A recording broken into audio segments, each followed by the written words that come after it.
Kepala Bidang Hubungan Masyarakat Polda Metro Jaya, Kombes Pol Budi Hermanto memastikan tidak ada peredaran ratusan senjata api yang sebelumnya diberitakan di media massa maupun di media sosial. Dari 996 temuan senjata di sekolah tersebut, hanya satu pucuk yang diduga merupakan senjata api jenis Frenchie kaliber 12 mm. Sementara sisanya merupakan senapan angin hasil impor barang dari luar negeri. Adapun pemilik senjata api berinisial DS telah dinyatakan meninggal dunia. Ada 14 butir. Pendalaman satu pucuk diduga senjata api ini setelah didalami kepemilikan atas nama saudara DS. Dari hasil pendalaman, Direktorat Intelkam Subdit Wasenda menemukan bahwa saudara DS sudah meninggal dunia.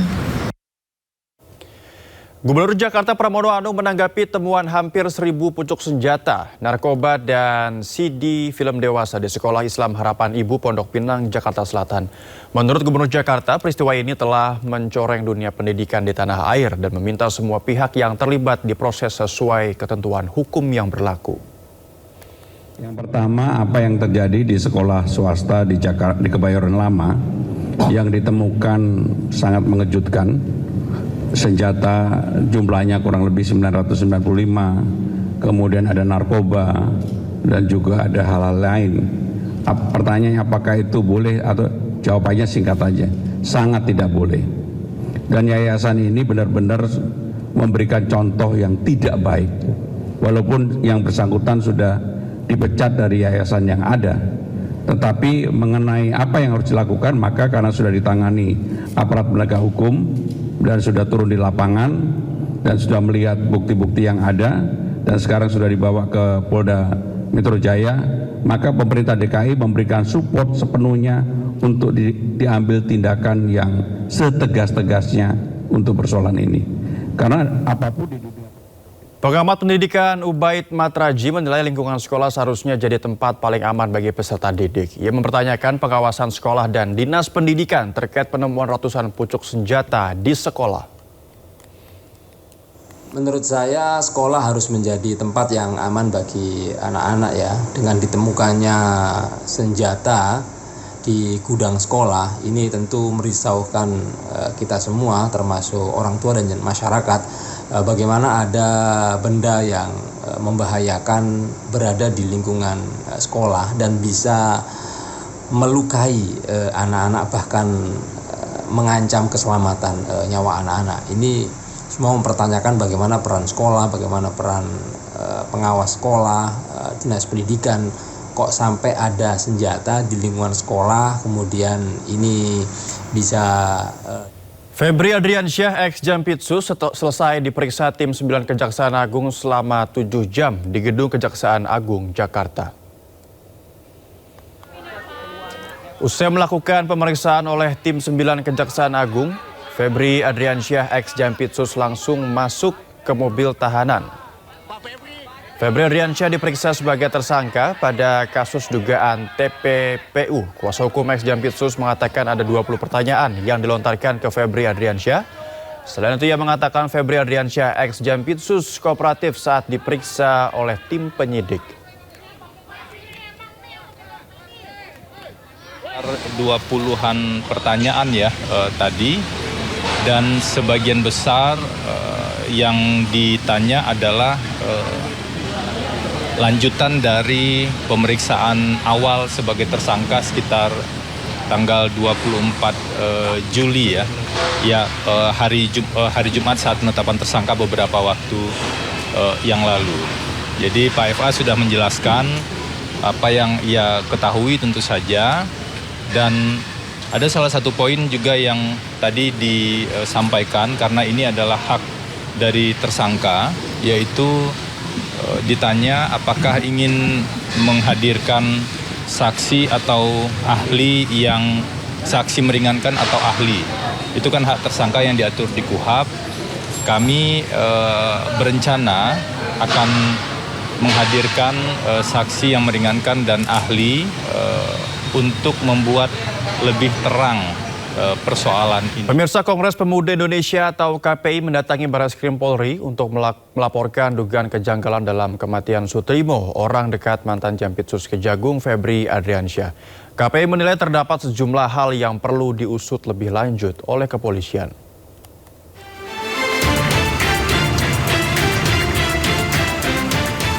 Kuasa Hukum Kongres Pemuda Indonesia Pitra Romadoni menilai terdapat sejumlah kejanggalan mulai dari lokasi ditemukannya Sutrimo, barang bukti di lokasi kejadian, hingga kondisi jenazah yang disebut mengeluarkan busa dari mulut.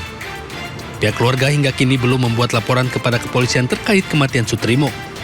Diduga ada pihak yang meminta agar jenazah tidak diautopsi sebelum dibawa ke kampung halaman untuk dimakamkan. Pitra meminta aparat penegak hukum mengusut tuntas perkara tersebut agar penyebab kematian Sutrimo dapat terungkap secara jelas. Untuk memastikan kematian beliau itu secara forensik tentu harus dilakukan melalui metode scientific crime investigation, karena sampai hari ini kita belum mengetahui apa penyebab kematian Pak Sutrimo, ya, sehingga ia menjadi tanda tanya di tengah-tengah masyarakat kita. Nah, maka dari itu untuk memastikan itu, ya, kami kira dengan adanya laporan pengaduan daripada Kongres Pemuda Indonesia, Polri memiliki kewenangan, ya, untuk melakukan ekshumasi dan otopsi. Sebelumnya, Sutrimo yang disebut sebagai kepala rumah tangga Febri Adriansyah ex Jampitsus ditemukan meninggal dunia dengan kondisi mulut berbusa di depan klinik modern Kebayoran Baru, Jakarta Selatan, Kamis 23 Juli lalu. Hingga saat ini, pihak kepolisian masih belum memberikan keterangan lanjutan terkait kasus kematian Sutrimo.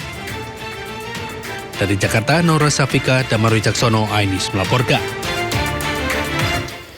Sempat nyatakan mundur dari pusaran fitnah ijazah Jokowi, Fauzia Tiasuma menolak disebut pengecut dan lari dari masalah. Dengan tegas ia mengatakan memilih membuktikan di ruang persidangan dan membatasi berbicara di ruang publik.